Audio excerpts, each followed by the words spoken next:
She thought I'd never know. But her 5-year-old said, "Mommy has a different daddy at home." He drew a picture. A man with tattoos. A wine glass. And her. I asked her about it. She said kids make stuff up. So I invited the boy to the wedding. Gave him the mic. He pointed at me. Then said, "That's not Mommy's boyfriend." I never expected to be a stepdad at 29, but life doesn't exactly ask for permission. When I met Claire, I wasn't planning on anything serious.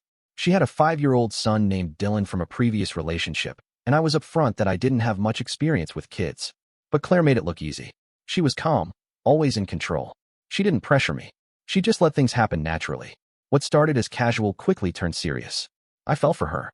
I fell for the rhythm of our days. Grocery shopping together. Movie nights on Fridays.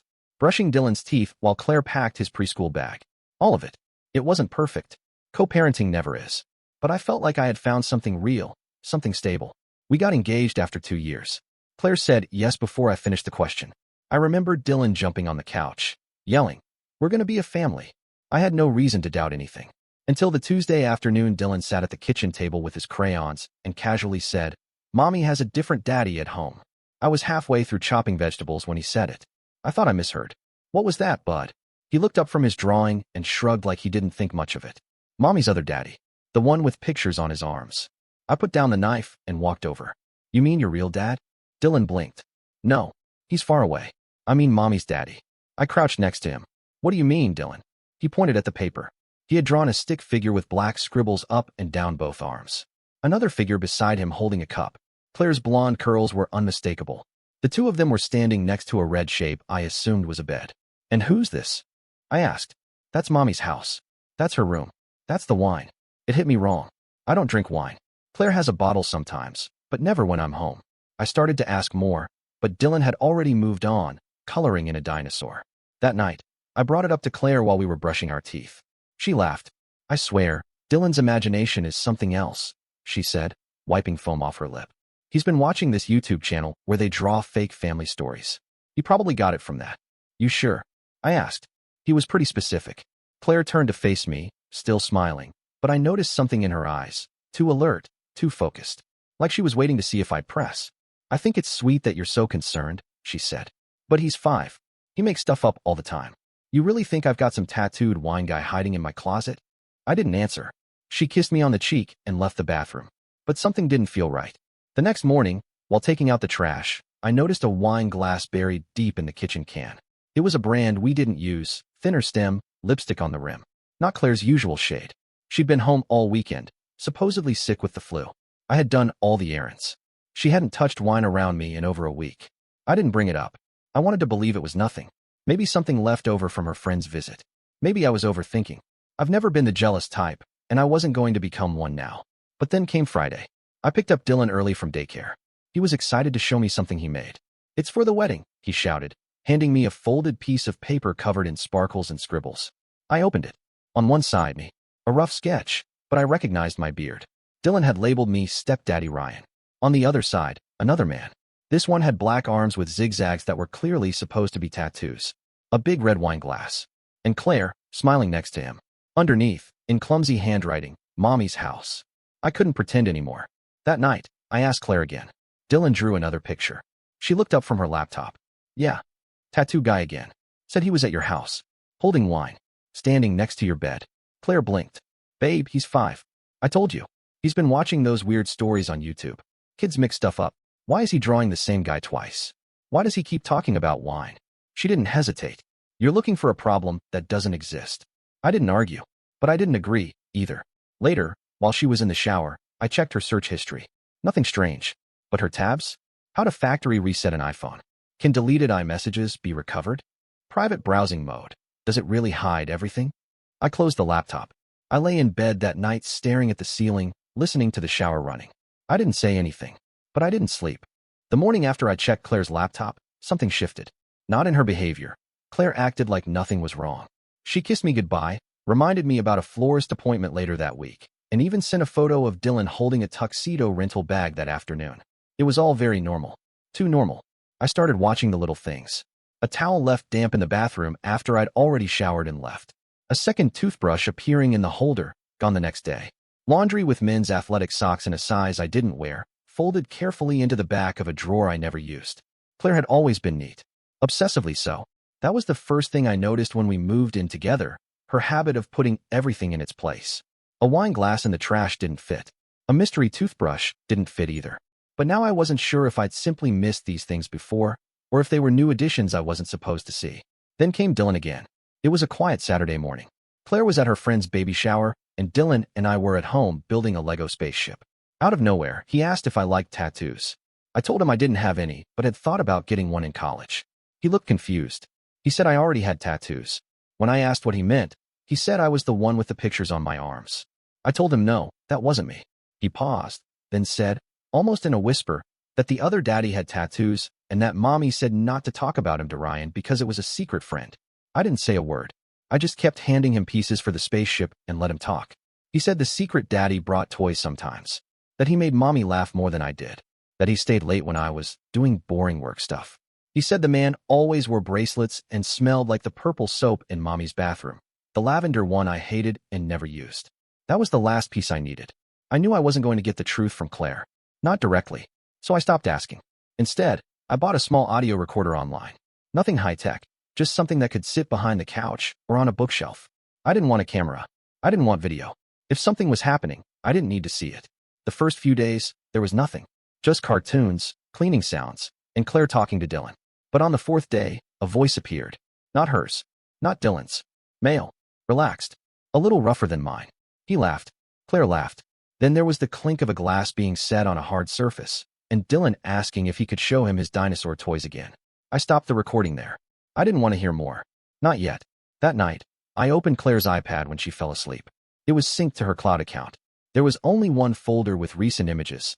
Inside were screenshots of deleted texts. Most were random. One wasn't. It was from someone saved only as G. The message read, "Tell him I'm your trainer if he sees me again. He won't ask. He's polite." I stared at that line for a long time, then checked her gym schedule. She had gone twice this week, late evenings. Always when I worked overtime. Claire stirred in her sleep, so I closed the tablet and placed it back on her nightstand. I went to the living room and sat in the dark.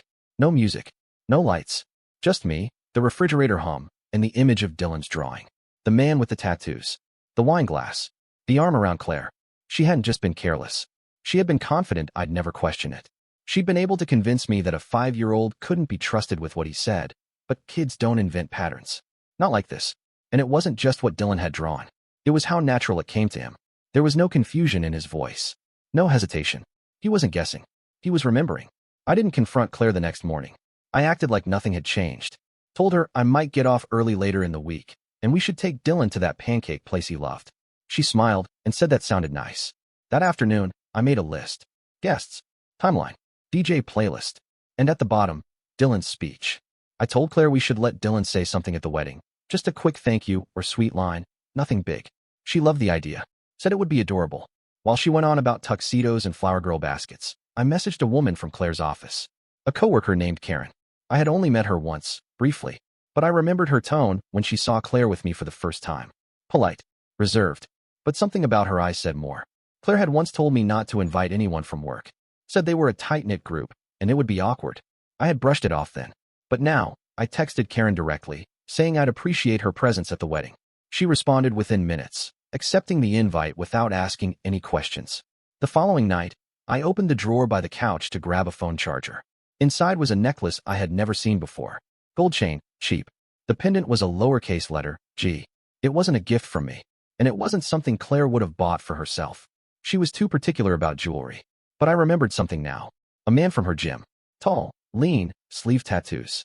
Name tag had read Greg. That was all I needed. I didn't ask her who G was. Instead, I made sure the wedding microphone was upgraded for better sound. Claire was radiant that week. Floaty, bubbly, almost smug. She had reached the peak of wedding mode bliss, flipping through seating charts and centerpiece mock-ups, carefully crafting her perfect day. Her confidence had become a shield. It was as if she had already convinced herself the story was over. No more tension, no more questions. Just a clean path down the aisle. I let her believe that. We agreed Dylan should say something small at the ceremony. She lit up at the idea. She said it would be adorable, memorable. She wanted to film it and post it to her wedding Instagram page. Just a short clip of him saying how much he loved his mommy and his new daddy. She imagined people clapping.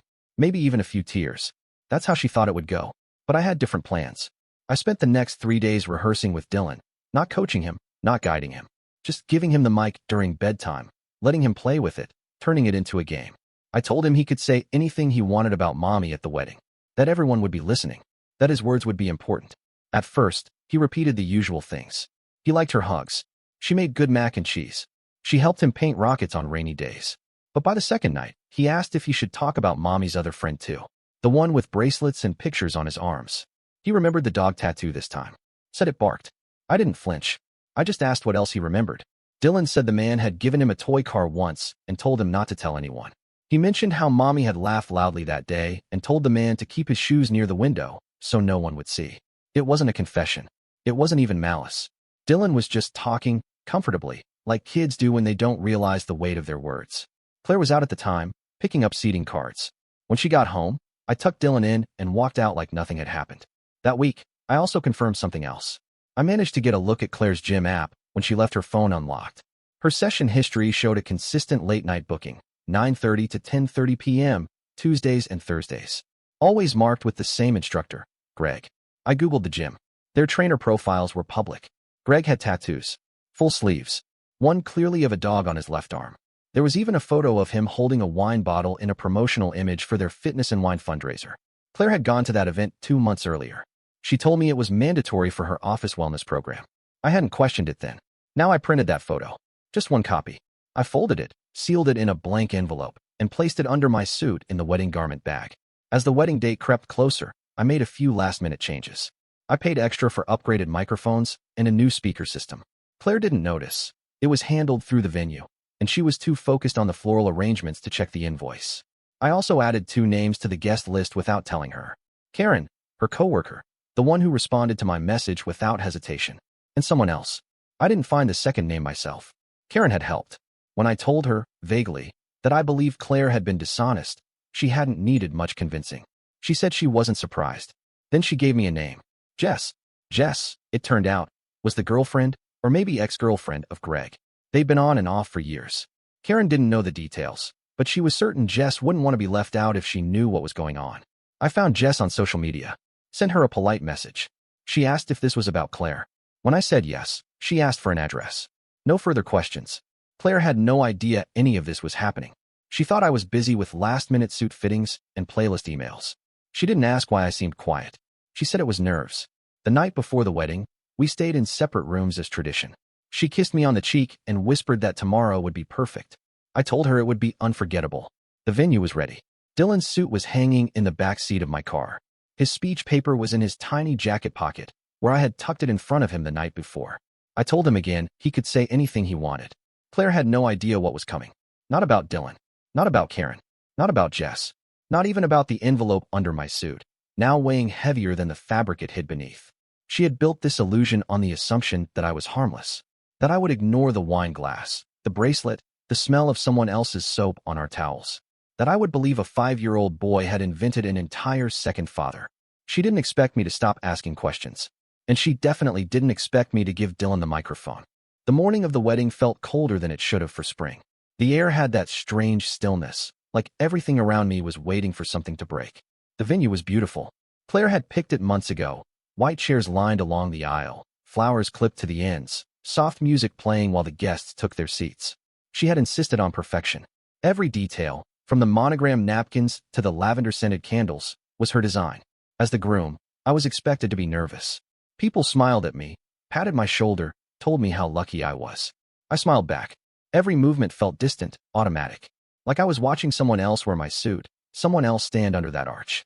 Karen arrived early. She took her seat near the aisle and gave me a short nod. Jess came in 20 minutes later. No introduction needed. Her eyes were locked forward, her jaw clenched. I didn't have to say anything. She already knew why she was there. Then came Claire. She walked down the aisle beaming, holding her bouquet like it was a trophy, every step slow and dramatic. People turned. Some cried. She looked right at me, full of certainty. She believed she had won. The ceremony started. Vows were exchanged. Her hands never trembled. She spoke like someone reading a script she had rehearsed for months. The officiant smiled warmly as he welcomed the union, then paused for what was meant to be a light-hearted interlude.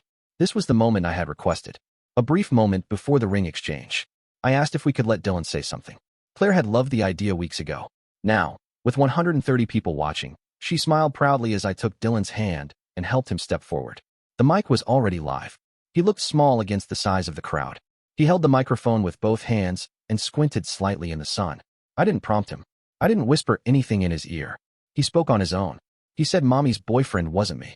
Then he said the real boyfriend was the one with the pictures on his arms, the one who brought wine and toys and slept in Mommy's bed when I wasn't home. He mentioned the barking dog on the man's arm. Said he gave Mommy kisses when the house was dark and that Mommy told him not to tell me. There was no noise for a moment, just the wind moving through the flowers. Claire froze. Her mouth opened, then shut. Her smile collapsed slowly, like it had been built too tall. A few people gasped. One of her bridesmaids looked down at her shoes. Karen reached for her phone. Jess stood up. Claire tried to take the mic from Dylan, but I was already walking toward him. I took the microphone gently from his hands, gave him a small nod, and turned to the guests. I told them the boy had a good memory, more honest than most adults I'd ever met. Then I reached into my suit pocket and pulled out the small white envelope. I didn't read what was inside. I didn't need to. I simply walked down the steps, handed it to Claire, and kept moving. I didn't run. I didn't look back. I walked past the guests, past the shocked faces, past the cameras and the DJ and the stunned wedding planner. Claire's voice followed after me. Not words, just sound. Choked, scrambling, full of disbelief. She didn't chase me. Not right away. I reached the car and opened the door before she caught up. She was barefoot, holding her dress, one hand on the veil that had started to slip. Her face looked nothing like the one that had walked down the aisle 20 minutes earlier. She asked me to wait. She said it wasn't what it looked like. That Dylan didn't understand things. That I was making a mistake. I didn't speak. She tried again, told me I was overreacting. That we could talk. I looked past her. In the distance, Dylan stood beside the arch, now holding Karen's hand. He looked confused, but not scared. Jess was on the phone, probably with Greg. Guests were already whispering. The officiant looked down at his notes, pretending to reread them. I got into the car and shut the door before Claire could say anything else. As I drove away, she didn't scream. She didn't chase me. She stood alone, in the middle of a wedding that had no groom, no ceremony, and no illusion left. She had thought I'd never know. She had trusted a child to stay silent. She had underestimated what a 5-year-old could see, and what he would say when given a mic. And that's the story. If you're still here, that means you're one of us. So go ahead, hit that subscribe button. I drop new chaos every single day, and trust me, tomorrow's story, it's even worse than this one.